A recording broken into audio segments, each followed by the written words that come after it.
নমস্কার, আপনারা দেখছেন বীরভূম আরসি টিভি। আপনাদের সঙ্গে আমি শুভাশিস। শুরু করছি আজকের সংবাদ। বিস্তারিত সংবাদে যাওয়ার আগে দেখে নেব সংবাদ শিরোনাম।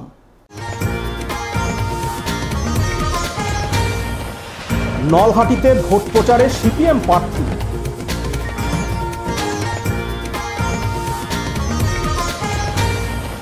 গোবর লেপে দেওয়া হলো শতাব্দী রায়ের দেওয়াল লিখনে।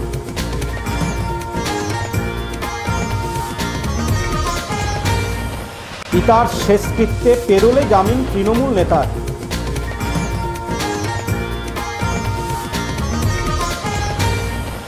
সরকারি বাসের চালক সহ কন্ডাক্টরকে বেধড়ক মার সিউড়িতে।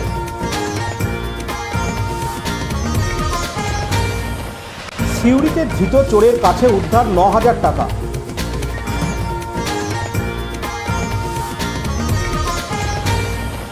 বিদ্যালয়ের পত্রিকা প্রকাশ।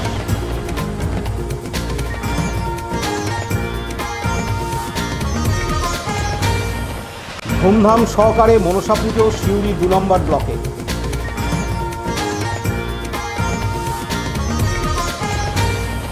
এবার সংবাদ বিস্তারিত।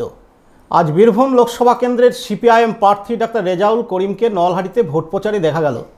তার নিজস্ব এলাকার নলহাটিতে সিপিআইএম সমর্থকদের নিয়ে বাড়ি বাড়ি ভোট প্রচার ও ভোট দেওয়ার আবেদন জানানো হয়। উল্লেখ্য, কংগ্রেস সিপিআইএমের জোট ভেস্তে যাওয়ায় এখন এককভাবেই সিপিআইএম ভোট প্রচারে নেমেছে। বীরভূম কেন্দ্রের সিপিআইএম প্রার্থী ডাক্তার রেজাউল করিম বলেন, মানুষকে সাথে নিয়ে চলতে চাই, জেতাহারা বড় কথা নয়। সারা রাজ্য মানসিকভাবে ভাগ হয়ে যাচ্ছে, সম্প্রীতি রক্ষা করাই আমাদের কাজ। প্রার্থী কমরেড রেজাউল করিমকে আমরা প্রথম পার্টি অফিসে আজকে উনি এলেন আমাদের, তো এখান থেকে প্রচার শুরু হবে আগামী পরে। তো আমরা সেই সংবর্ধনা জ্ঞাপন অনুষ্ঠানে ওনাকে এখানে পেয়েছি সকালে, আমরা তারই সংবর্ধনা জ্ঞাপন করছি। পিছনে দাঁড়ান সবাই, সংবর্ধনা সবাই পিছনে দাঁড়ান। ডিআইভাইয়ের প্রকাশ দত্ত। ইনকিলাব জিন্দাবাদ, জিন্দাবাদ, জিন্দাবাদ। ইনকিলাব জিন্দাবাদ, জিন্দাবাদ, জিন্দাবাদ। বামফ্রন্ট জিন্দাবাদ, জিন্দাবাদ, জিন্দাবাদ। বামফ্রন্ট জিন্দাবাদ, জিন্দাবাদ, জিন্দাবাদ। রেজাউল করিমকে বিপুল ভোটে জয় করুন, জয় করুন, জয় করুন। রেজাউল করিমকে বিপুল ভোটে জয় করুন। বামফ্রন্ট জিন্দাবাদ, জিন্দাবাদ, জিন্দাবাদ। বাম ঐক্য জিন্দাবাদ। Bureau report, Birbhum RC TV, Nalhati. Birbhum Lok Sabha কেন্দ্রে তৃণমূল কংগ্রেস প্রার্থী শতাব্দী রায়ের সমর্থনে দেয়াল লিখনে গোবর লেপে দেওয়ার অভিযোগ উঠল বিজেপির বিরুদ্ধে। যদিও বিজেপি এই অভিযোগ অস্বীকার করেছে। ঘটনাটি গতকাল রাতে সাঁইথিয়া ব্লকের হরিসারা অঞ্চলের মতিপুর গ্রামে। অঞ্চল সম্পাদক চিন্ময় ঘোষ বলেন, মধ্যরাত্রে বিজেপির কর্মী সমর্থকরা শতাব্দী রায়ের সমর্থনে দেওয়াল লিখনে গোবর লেপে দেয়। বিষয়টি আমরা নির্বাচন কমিশনে অ্যাপসের মাধ্যমে অভিযোগ করেছি। যদিও বিজেপি নেতা সুজিত মাল বলেন, বিজেপি কর্মীদের ফাঁসানোর জন্য এই অভিযোগ করা হচ্ছে। আমার মনে হচ্ছে এটা বিজেপি করেছে, কারণ পরশু আমাদের বুথের কর্মী মেঘদূত মণ্ডল এই বুথে দেয়াল লিখন করেছে। তারপর বিজেপি কাল রাত্রে মদ খেয়ে রাত 12টা পর্যন্ত বিজেপি এখানে দুটো পতাকা লাগিয়েছে নরেন্দ্র মোদীর। তাই বিজেপির ছাড়া আর কোনো কেউ করেনি, বিজেপি করেছে। বিজেপি ভাবছে হয়তো শতাব্দী রায়কে দেয়ালে গোবর দিয়ে আটকে দেবে, কারণ ওদের এখন প্রার্থী ঠিক হয়নি আর শতাব্দী রায়কে আটকানোর চেষ্টা করছে। আপনারা কি অভিযোগ করছেন? আমরা অভিযোগ করব, নির্বাচন কমিশনের অ্যাপের মাধ্যমে অভিযোগ করব। তার কারণ হচ্ছে আমাদের বীরভূম ডিস্ট্রিক্টে এখন কে দাঁড়াবে প্রার্থী তার কিন্তু ঘোষণা হয়নি। আর বিজেপি যে দেয়াল লেখন করেছে এরকম ধরনের কোনো কথা নয়। আর বিজেপি যে টিএমসির ওপরে যে গোবর নেপে দেবে এরকম বিজেপি ছেলে কেউ করবে না, এটা যতদূর সম্ভব। দেখুন, ওরাই ওটা ছলছাতুরি করে যে কোনো বিজেপির লোককে ফাঁসাবার জন্য ইয়ে করছে, ওই জন্য ওরা এই করছে। তাহলে কি ওরা নিজেরা করে আপনাদের দিকে দোষ? হ্যাঁ, তার কারণ তো বিজেপি এখন দেয়াল লেখনে পারেনি। তার কারণ হচ্ছে বীরভূম ডিস্ট্রিক্টে এখন যেমন তো প্রার্থী ঘোষণা হয়নি, আমরা দেয়াল লেখন করতে এখনও পর্যন্ত করিনি বা আমাদের কোনো এখন সিদ্ধান্ত আসেনি। দেখুন, তার কারণ হচ্ছে আমরা এইসব জিনিস আমরা করতে পারি না। তার কারণ হচ্ছে আমরা বিজেপি কর্মী, বিজেপিকে চিনি। তার কারণ হচ্ছে টিএমসির ইয়েতে পতাকারে কেউ হাত দেবে না। বিজেপির একটাই হচ্ছে নীতি, একটা আমাদের বিজেপি, বাস। টিএমসি ব্যানার আমাদের হাত কেউ দেবে না। কি হয়েছে দাদা? আমরা গত পরশু দিন শতাব্দী রায়ের প্রচারে দেওয়াল লিখেছিলাম। আজকে সকালে উঠে দেখি কারা সব এই গোবরটাও লাগিয়ে দিয়েছে। কারা লাগিয়েছে এটা? এটা বিজেপি ছেলেরা লাগিয়েছে। কেন লাগাবে বিজেপির ছেলেরা? বিজেপি ছেলেদের কারণ লোক নেই, কি করবে, কোথাও কিছু করতে পারছে না, 1-2 জন ছেলে, ওই জন্য ওসব রাতে অন্ধকারে করে বেড়াচ্ছে। এরকম করে তো ভোট করা যাবে না। মমতা ব্যানার্জিকেও আটকাতে পারবে না এরকম করে। কত জায়গায় লাগিয়েছে এরকম? এই তো এই জায়গাতেই লাগিয়েছে, এই দেওয়ালে আর ওই দেওয়ালে। আপনারা কি অভিযোগ করবেন? হ্যাঁ, আমরা থানায় অভিযোগ করবো। অভিযোগ করবেন? কার নামে অভিযোগ করবেন? বিজেপির নামে। আপনার নাম? আমার নাম মেঘদূত মণ্ডল, কি পদে আছেন? বুথ সভাপতি, এটা কোথায় গ্রামটা? মতিপুর।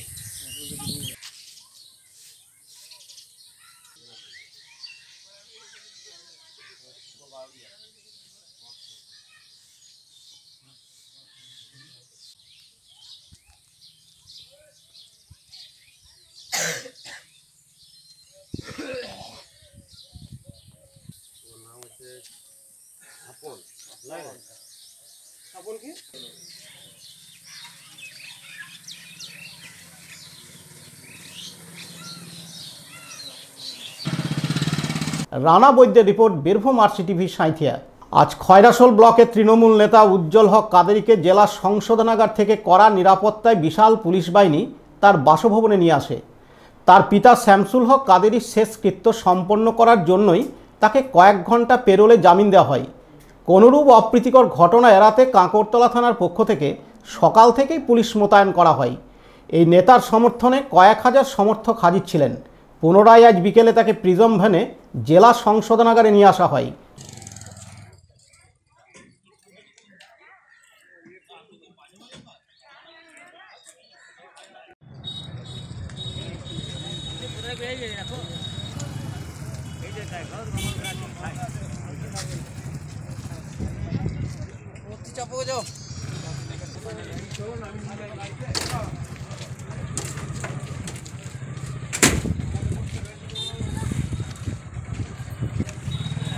শেখ রকিবউদ্দিনের রিপোর্ট, বীরভূম আরসিটিভি খয়রাশোল।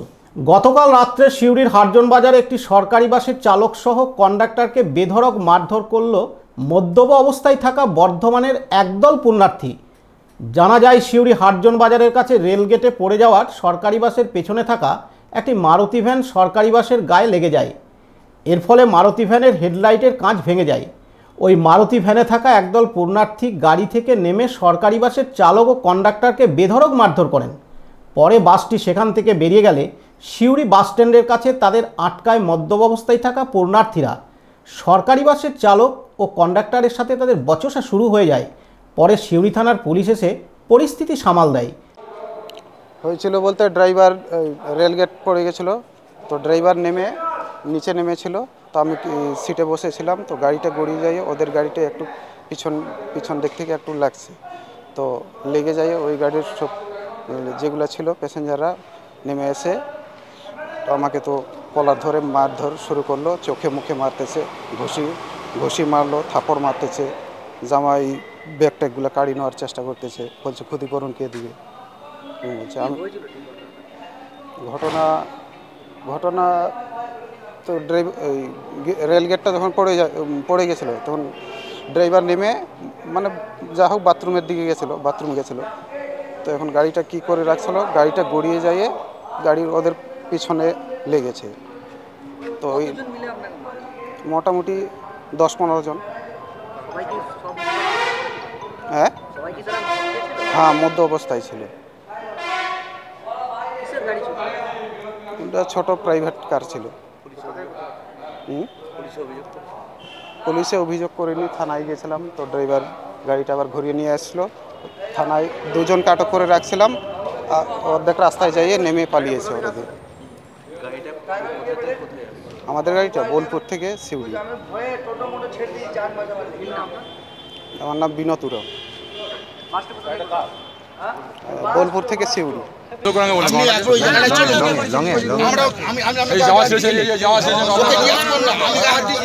আমি অনেকে ছাড় দিলাম, তো আমি টেনশন ঘটনা ঘটেছে, এবার দিতে হবে।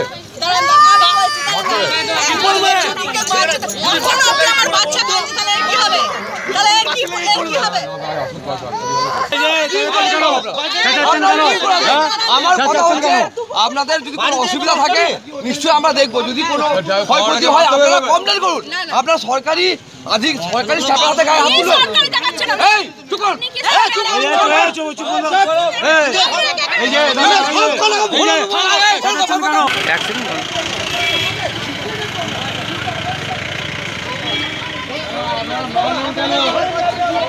আমরা ড্রাইভার করার মাঝে কেন হবে বলুন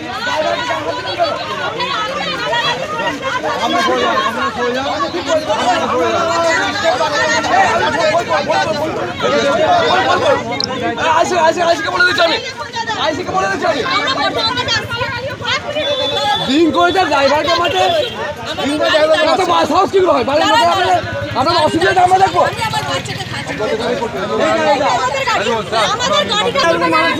সব দিন করে শুনুন প্রত্যেকে লোক দিন করে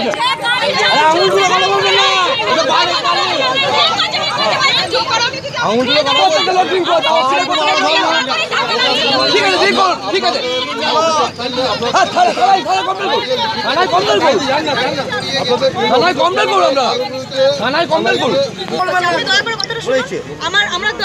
বর্ধমান থেকে আসছি তারাপীঠ পুজো দিতে যাবো আমাদের গাড়িটা দাঁড়িয়েছে ঠিক আছে বাস একটা বাস এসে এমন জোরে গাড়িটার মধ্যে। পার্থ দাসের রিপোর্ট, বীরভূম আরসিটিভি সিউড়ি।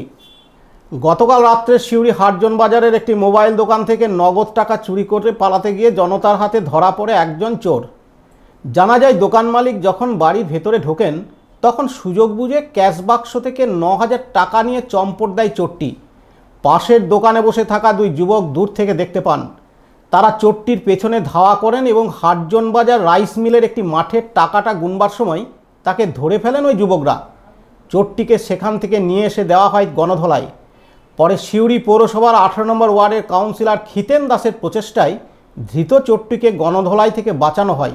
সিউড়ি থানায় খবর দেওয়া হলে পুলিশ চোরটিকে থানায় নিয়ে যায়। আচ্ছা, একটা মাঠপাড়ার ছেলে, সে জাস্ট 1 মিনিটের জন্য বাইরে গেছিলাম, মানে জল খেতে ভেতরে, সেই ফাঁকে আমার ডয়ার খুলে পুরো সারাদিন যে ক্যাশ যে নাড়াচাড়া হয়েছে সেই টাকাটা নিয়ে কোথাও জাস্ট আমার দুজন পরিচিত ছিল, সে সঙ্গে সঙ্গে আমাদেরকে খবর দেয় যে তোমার থেকে চুরি হয়ে গেল ডয়ার থেকে, এবং তারা পিছু ধাওয়া করে এবং মিলের মাঠে নিয়ে এসে সেখানে তাদের ব্যাগটা উদ্ধার করে এবং টাকার সম্বন্ধে ব্যাগ পায়। আমি ছেলেটাকে ধরে গেছি এবং পুলিশে ফোন করেছি। মিনিমাম ক্যাশ কত ছিল? মোটামুটি 9,000 টাকা ক্যাশ ছিল। কি উদ্দেশ্যে এসেছিল, মানে কি, মানে কোনো কিছু নেওয়ার জন্য এসেছিল দোকানে? না, ও কোনো কিছু নেওয়ার জন্য আসেনি। আনকমন ফ্যাস, তাকে কোনো দেখুনি ফ্যাসটা কোনদিন। আমি অচেনা ছিল, একেবারে অচেনা ছিল। তারপর কারা ধরলো? এখানে স্থানীয় ছিল রবি, বুদ্ধ, এরা ওর পেছনে ধাওয়া করে ওকে ধরে। ক্যাশটা নিয়ে উধাও হয়ে গেছিল? ক্যাশটা নিয়ে উধাও হয়ে গেছিল। কি মনে হচ্ছে একটু, মানে কোথা থেকে এসছে? এটা বলছে মাঠপাড়া বাড়ি, বলছে মাঠপাড়া, কখনো বলছে মাঠপাড়া শ্বশুর বাড়ি, কখনো বলছে মাঠপাড়ায় বাড়ি আমার।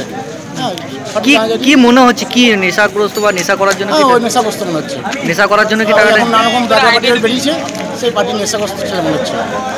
আপনার দোকানের থেকে নিয়েছিল? আমার দোকান থেকে। কিসের দোকান আপনার? মোবাইলের দোকান। কি নাম আপনার?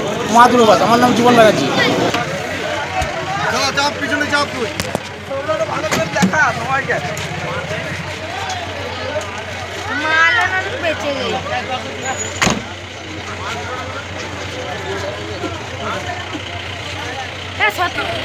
পার্থ দাসের রিপোর্ট, বীরভূম আরসিটিভি সিউড়ি। আজ খয়রাশোল ব্লকের বাবুইজোর ধরণীধর উচ্চ বিদ্যালয়ের ঐক্যতান পত্রিকার শুভ উদ্বোধন করলেন খয়রাশোল পঞ্চায়েত সমিতির সভাপতি শ্যামল গায়েন। এছাড়া উপস্থিত ছিলেন বাবুইজোর পঞ্চায়েত প্রধান নবদ্বীপ মণ্ডল, বিদ্যালয়ের ভারপ্রাপ্ত প্রধান শিক্ষক গোপীনাথ মণ্ডল প্রমুখ। বিদ্যালয়ের পক্ষ থেকে এদিন নানান সাংস্কৃতিক অনুষ্ঠানের আয়োজন করা হয়।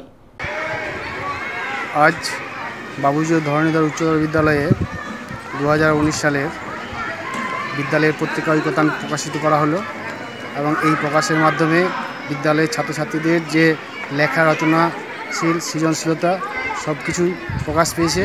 তারা আগামী দিনে তাদের যে সৃজনশীলতা, ক্ষমতা, রচনাধর্মী যে ক্ষমতা, সেই ক্ষমতা যাতে আরও বৃদ্ধি পায় তার উদ্দেশ্যেই আমাদের এই পত্রিকা ঐক্যতান প্রত্যেক ছাত্রছাত্রীর কাছে পৌঁছে দেওয়া হয়েছে এবং তারা পেয়ে খুব গর্বিত, তারা খুব আনন্দিত। তারা চায় প্রতি বছর এই ঐক্যতান পত্রিকা প্রকাশিত হোক এবং তাদের যে রচনাধর্মী, সেই রচনাধর্মীর বিকাশ ঘটুক, এটাই সে চেয়েছে এবং এই উদ্দেশ্যে আমরা এটা পাবলিশ করেছি এবং আশা রাখি এই আগামী দিনেও এরকম আমাদের ঐক্যতান পত্রিকা প্রকাশিত হবে এবং এই ঐক্যতান পত্রিকা আমি স্বীকৃতি কামনা করছি।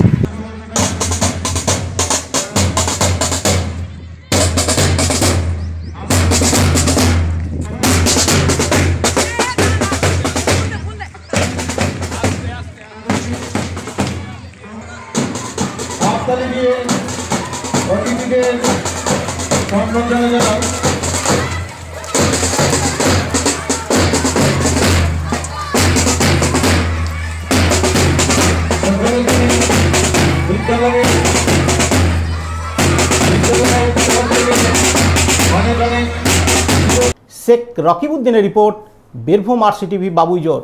আজ সিউড়ি 2 নম্বর ব্লকের দমদমা পঞ্চায়েতের ইগরা গ্রামে ধুমধাম সহকারে পালিত হচ্ছে মনসা পুজো। এই পুজো প্রাচীনকাল ধরে হয়ে আসছে। জাতি ধর্ম নির্বিশেষে পার্শ্ববর্তী গ্রাম থেকেও বহু ভক্ত এই পুজো দিতে আসেন। এই পুজোকে ঘিরে বসে গ্রামীণ মেলা, লোকসঙ্গীত, বাউল ও নানান সাংস্কৃতিক অনুষ্ঠানের আয়োজন করা হয়।